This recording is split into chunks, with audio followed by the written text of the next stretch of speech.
டயர்களின் விஞ்ஞான வரலாறு பற்றிய பல சுவாரஸ்யமான தகவல்களை நம்மோடு பகிர்ந்து கொள்ள வருகிறார் அண்ணா பல்கலைக்கழகம் MIT குரோம்பேட் கல்லூரி வளாகத்தின் ரப்பர் மற்றும் நெகிழி துறையின் ஓய்வு பெற்ற பேராசிரியர் முனைவர் V. சுப்பிரமணியன் அவர்கள். உடன் உரையாடுபவர் பிரபு அவர்கள்.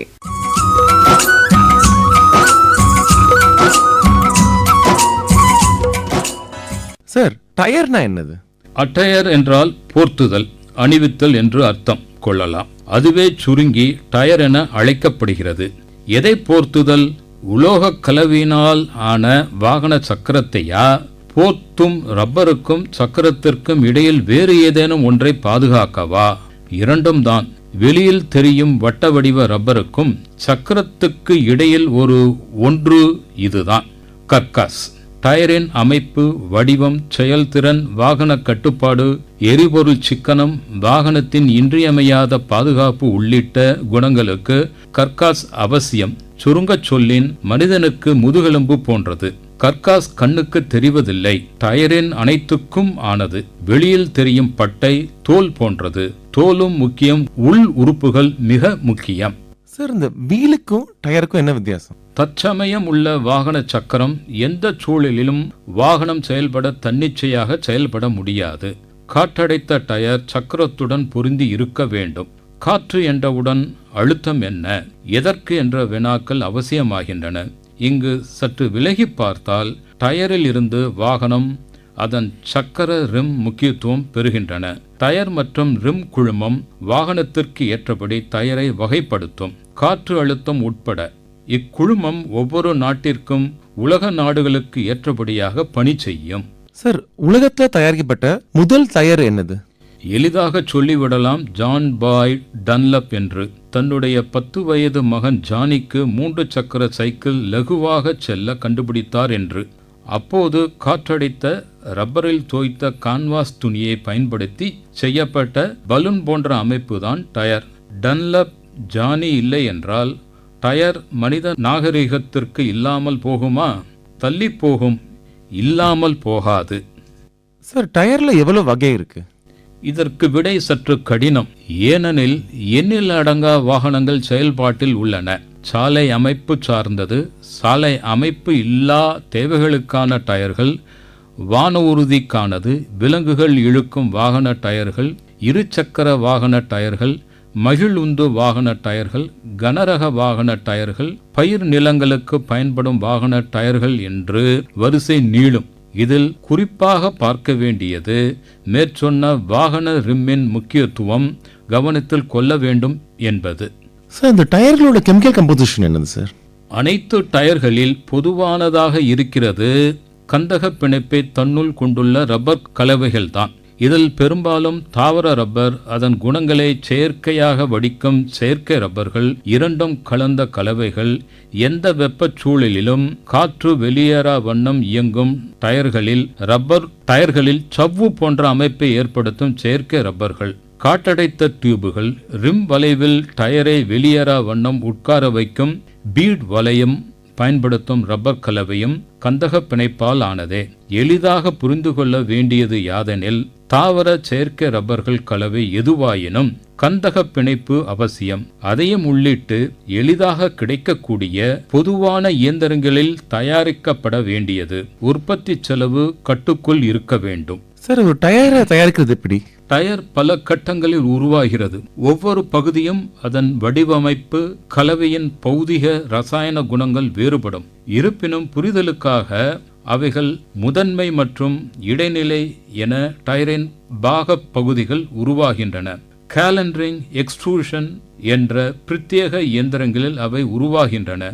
இவை அனைத்தையும் ஒன்று சேர்க்கும் டயர் கட்டிட இயந்திரத்தில் மிக துல்லியமான கட்டுப்பாடுகளில் பச்சை டயர் உருவாக்கப்படுகிறது. பச்சை என்பது நிறத்தை அல்ல. பச்சை மரம் எவ்வாறு நீர்த்தன்மையுடன் இருக்குமோ அதுபோல இயந்திரத்தில் கட்டமைக்கப்படும் ரப்பர் கலவையிலால் ஆன டயர் ஒட்டும் தன்மையில் இருக்க வேண்டும். அதுவே பச்சை நிலை. பச்சை டயரில் எந்த இடத்திலும் எந்த வழியிலும் உட்புகுந்த காற்று இருக்கவே கூடாது. அவ்வாறு இருப்பின் அது டயர் காம்போசிட் ஆகி வாகனத்தில் சேர்த்து செலுத்தும் போது உள் அழுத்தத்தால் வெடிக்கும் வாய்ப்பு உண்டு. இந்த வேண்டாத காற்றை போக்கவே அனைத்து பாகங்களும் ஒட்டும் தன்மை அவசியமாகிறது. தாவர ரப்பரில் ஒட்டும் தன்மை அபரிதமாக உள்ளது. செயற்கை ரப்பர் கலவைகளின் ஒட்டும் தன்மையை உள்ளேற்ற பிரத்யேக ரெசின்கள் பயன்பாட்டில் உள்ளன. பச்சை டயர் ஐயமுற ஆலிங் என்ற விசையுடன் இயங்கும் ஊசி குத்துவது முடிந்து உள்ளேயும் வெளியேயும் பெயிண்ட் பூசப்பட்டு மோல்டிங் ஆகிறது. பச்சை டயர் கட்டமைக்கப்படும் இயந்திர செயல்பாடு டயரின் அடிப்படை கட்டமைப்பை பொறுத்து மாறுபடும். கர்காஸ் அமைப்பு அதனை தீர்மானிக்கிறது. ரப்பர் தோய்ந்த முறுக்கிய கயிறாலான அமையப்பட்ட துணி குறுக்காக அமையுமா இல்லை டயரின் சுற்றாக அமையும் துணியா என்பதை பொறுத்து பச்சை டயர் உருவாக்கம் மாறுபடும்.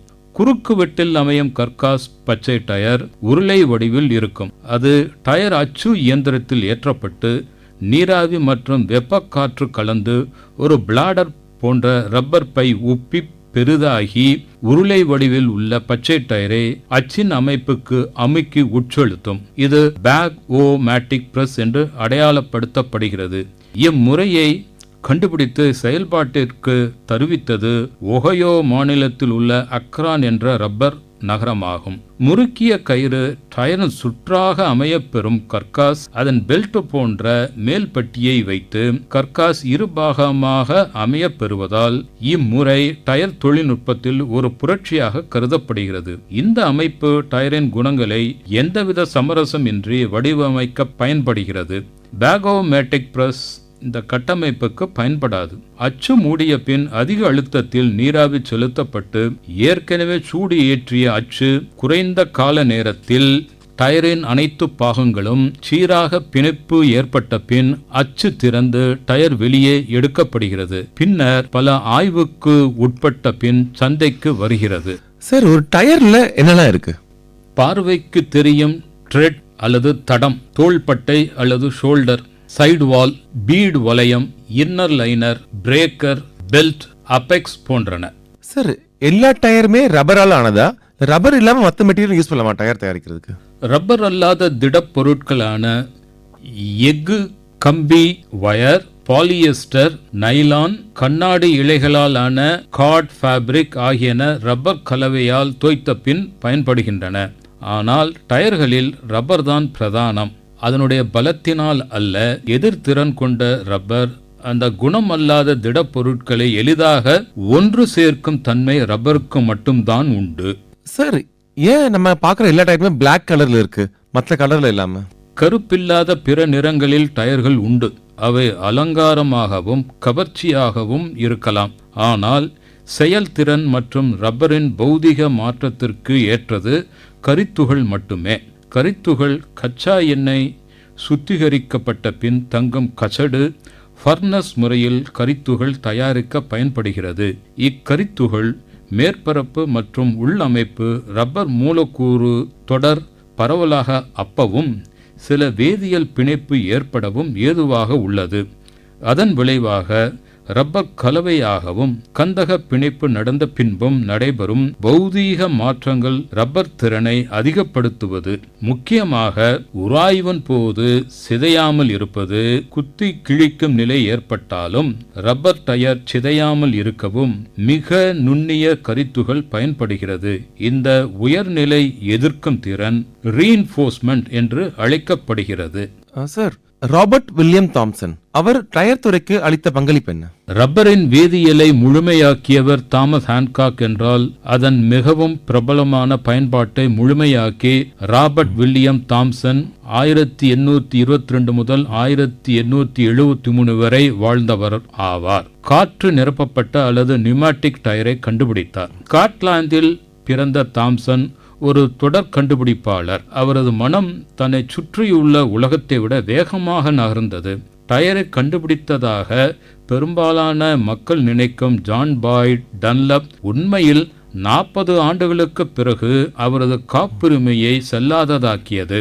முதலாவதாக 1845 தாம்சன் தனது 23வது வயதில் நியூமேட்டிக் டயருக்கு காப்புரிமை பெற்றார். அதை அவர் ஏரியல் வீல் என்று அழைத்தார். இது ஒரு துண்டு ரப்பர் அல்ல, இது சல்ஃபியூரஸ் செய்யப்பட்ட கவுச்சூக் அல்லது வல்கனைஸ் செய்யப்பட்ட ரப்பர், ஒரு வெற்று பெல்ட், சக்கரத்தில் போல்ட் செய்யப்பட்ட ஒரு வலுவான தோல் வெளிப்புற உறையில் மூடப்பட்டிருந்தது.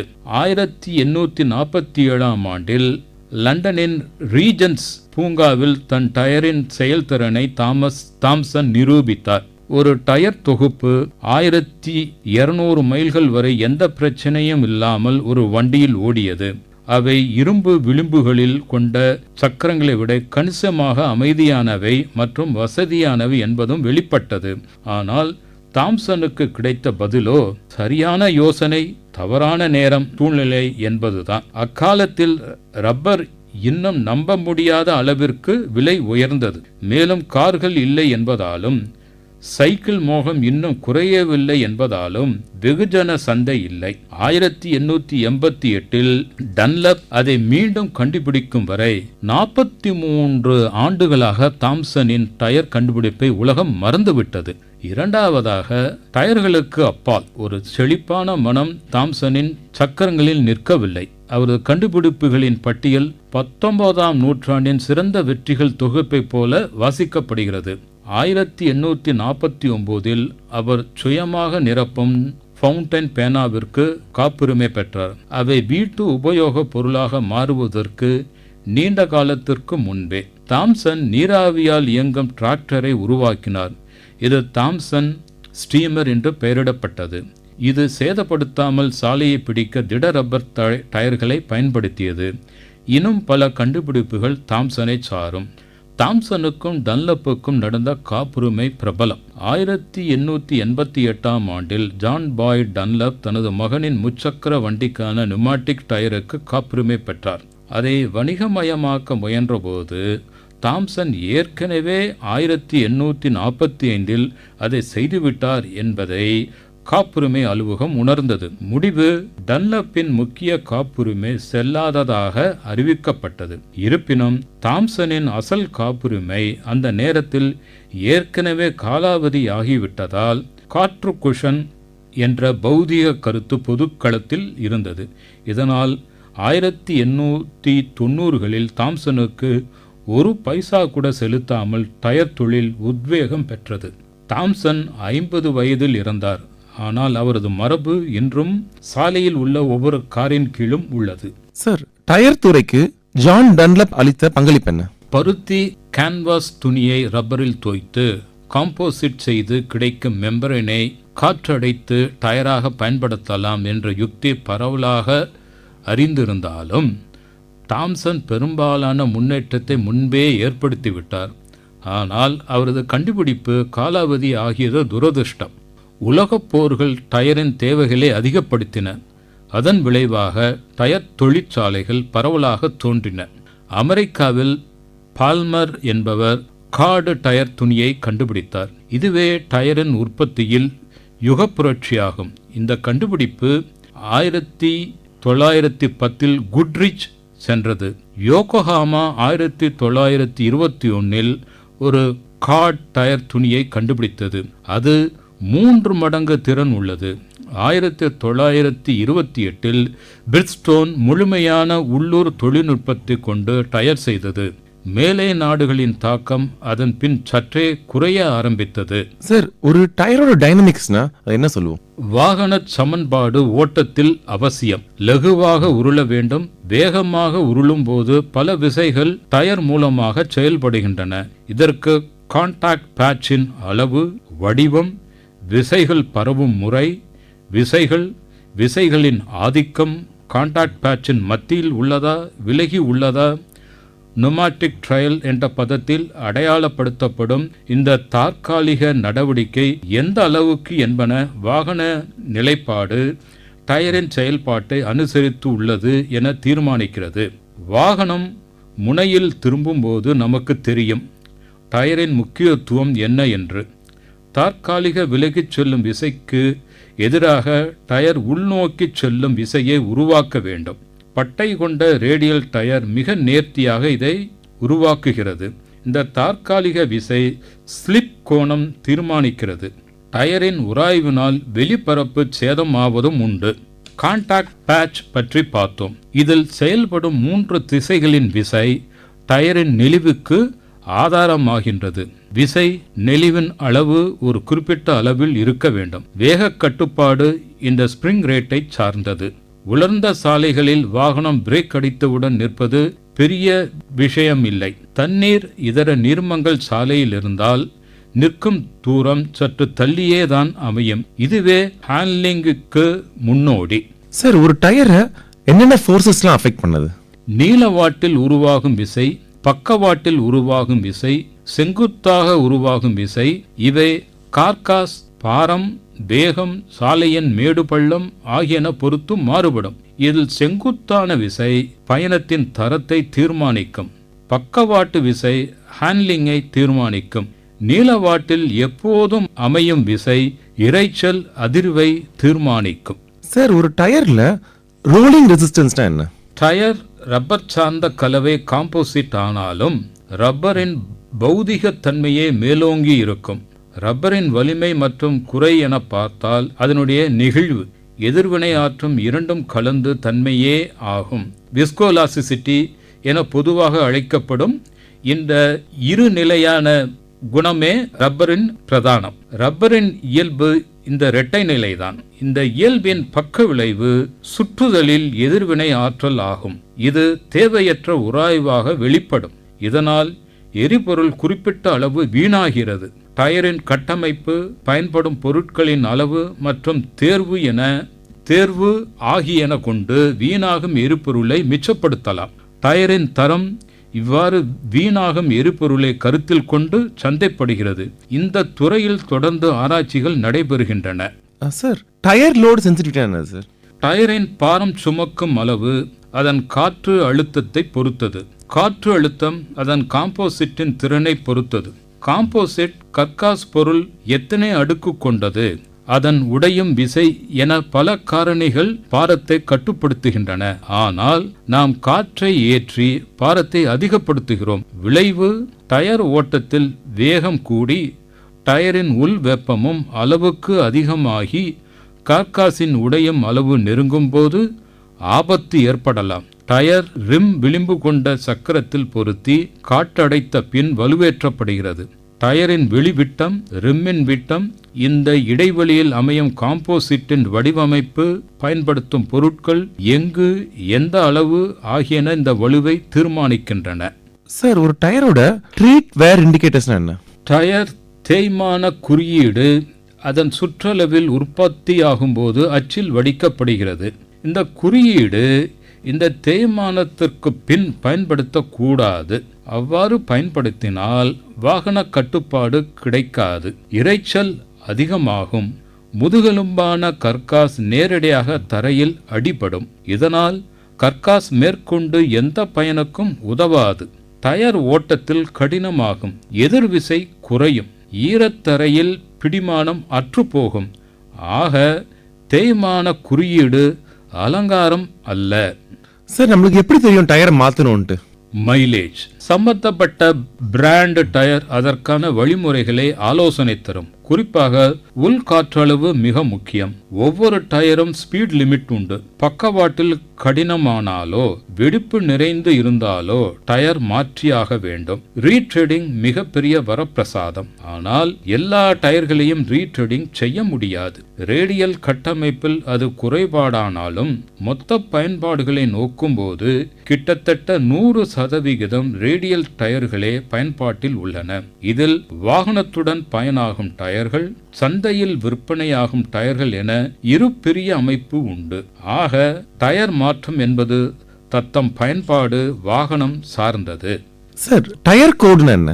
டயர் குறியீடு அதன் வடிவ அமைப்பை ஒரு பொதுவான உடன்பாட்டுக்கு உட்பட்டு இருக்கும். டயரின் செக்ஷன் அகலம், ரிம் விட்டம், கர்காஸின் திறன், பிளை ரேட்டிங் ஆகியன. பிளை ரேட்டிங் என்பது ஒரு எண். அது கர்காஸின் திறன் குறைந்தபட்சம் இத்தனை எண்ணிக்கை உள்ள பரித்து நூல் இழைகளால் ஆன அடுக்குகள் கொண்ட சவ்வு அமைப்பின் இறுதி உடையும் திறனுக்கு சமம். தற்சமயம் ஸ்டீல் பட்டை உடன் பாலியஸ்டர் அல்லது நைலான் ஒரு பெரும் டயர் வகையாகவும் அனைத்தும் ஸ்டீல் என்ற பெரும் வகையாகவும் பயன்பாட்டில் உள்ளது. டயரின் திறன் பருத்தி இழையின் ஆரம்பம் ஒரு சேர நாகரீகத்திற்கு பயன்பாட்டில் இருந்ததனால் பிளேரேட்டின் தொடருகிறதோ தெரியவில்லை. சார் ஒரு டயர்ல பார்த்தா மார்க்ஸ்லாம் இருக்குல்ல, அந்த மார்க்ஸ்னா என்ன சார்? டயரின் இரு புறங்களிலும் அடையாளப்படுத்த கட்டாய குறியீடுகள், செக்ஷன் அகலத்தின் அளவு, மாட்டப்படும் ரிம்மின் விட்டம், லோடு, பிளை ரேட்டிங், டியூப் உள்ளதா டியூப் அற்றதா, ஸ்பீட் ரேட்டிங், பிரேக்கிங் தூரம், தண்ணீர் பரப்பிய தரையில் பிரேக்கிங் தூரம் முக்கியம், உராய்வில் வீணாகும் எரிபொருள், பிராண்ட், உற்பத்தி செய்த மாதம், வாரம், குறியீடு என்ன, குறியீடு இன்னும் பிற. சார் இப்போ நம்ம யூஸ் பண்ணி முடிச்ச டயரை எப்படி ரீசைக்கிள் பண்ணலாம்? டயரின் மறுசுழற்சி என்பது வெகு நாட்களாகவே ஆட்சியாளர்களையும் அறிவியலாளர்களையும் சிதைந்த பயன்பாடு அற்ற குப்பையில் தூக்கி போடும் டயர்களை எவ்வாறு பசுமை குடில் வாயுக்கள் அளவுக்கு மிகாமல் அப்புறப்படுத்துவது என்பது. மறு உபயோகப்படும் ஸ்டீல் வயர்களை பிரித்த பின் பாலியஸ்டர், நைலான் ஆகிய நெகிழி சார்ந்தவைகளை மறுசுழற்சி செய்யலாம். அதிகமாக தங்கும் ரப்பர் கழிவை பின்வரும் முறைகளில் மறுசுழற்சி செய்யலாம். ரீக்ளைம் ரப்பர், கந்தக பிணைப்புகளை நீக்குதல். மூன்றாவதாக டயர் வழியான படிமங்களுக்கு கரிம திரவங்கள். நான்காவதாக மைக்ரோனைஸ்ட் ரப்பர் பொடி. மேலும் கொதிகலன்களில் நீராவி உற்பத்தி செய்ய எரிபொருள் ஆகியன.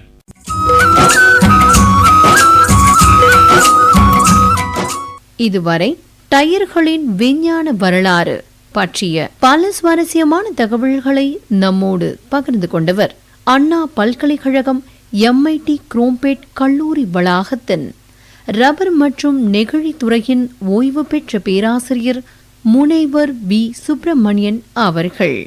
உடன் உரையாடியவர் பிரபு அவர்கள்.